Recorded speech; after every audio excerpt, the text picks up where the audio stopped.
संगवारी हो, जय जोहर, जय छत्तीसगढ़, जय माता दी। अभी 22 तारीख से माता रानी के नवरात्रि पर्व प्रारंभ हो गया है। तो मैं सोचा हूँ आप मन के बीच में अलका चंद्राकर जी द्वारा गाए हुए एक माता सेवा है, मैया जी ललाने पर घाय। तो ओला आप मन के बीच में हारमोनियम के साथ संगत करे प्रयास करना संगवारी हो। वीडियो अच्छा लगी तो जरूर जो मोर चैनल है तेनू ऑफिशियल लाइक सब्सक्राइब करो और वीडियो ला अधिक से अधिक शेयर करो। तो चलो माता रानी के एक माता सेवा आप मन के बीच में प्रस्तुत करता। तो जय माता दी।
सुहासिन मैया पाँच बजनिया हो, मैया जी ललाने पर घाय हो मोर माता। मैया जी ललाने पर घाय हो मैया जी ललाने पर घाय हो मोर माता। ललाने पर घाय हो हे सुरहीन गैया के गोबर मंगाए, खुट धरि अंगना लीपाए मोर माता। खुट धरि अंगना लीपाए हो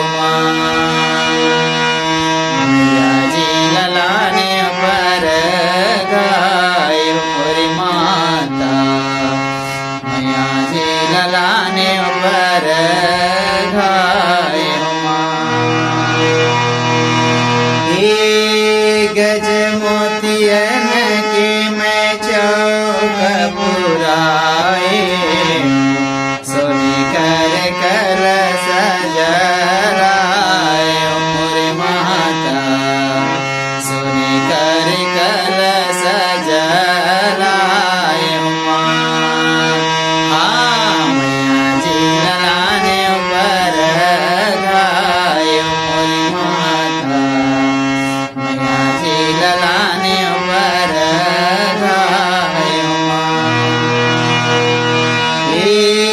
चंदन पुठलिया के बैठक दिए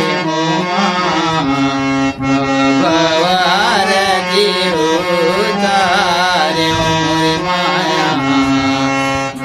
भवार जी उतारे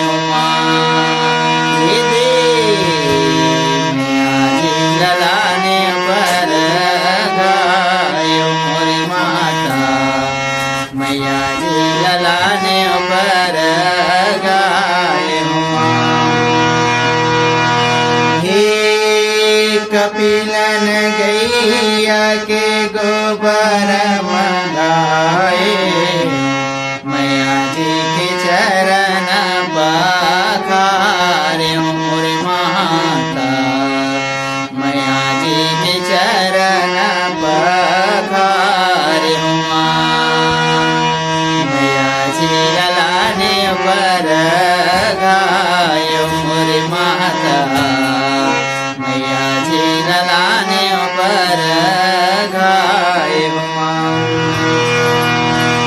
हे चरण पखार्य चरणामृत ले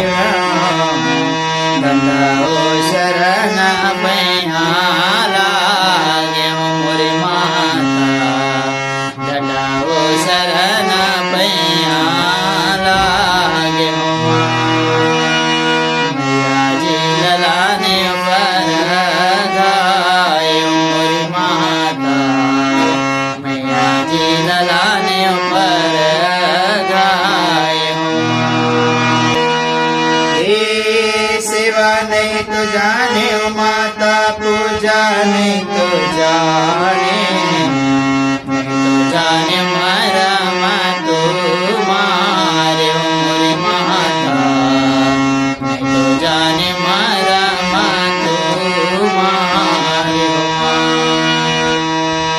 मैया जी ललाने पर गायो मोरे माता मैया जी ललाने पर गायो हे सब से युग मैया तोरे जस लगाए बलवा की भार उतारो मोरे माता बलवा की भार उतारो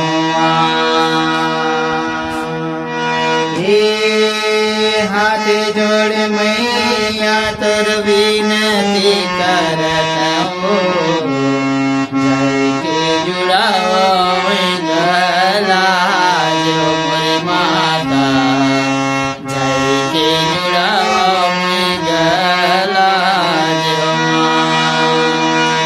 मैया जी ललाने पर गाए मोरे माता मैया जी ललाने पर गाए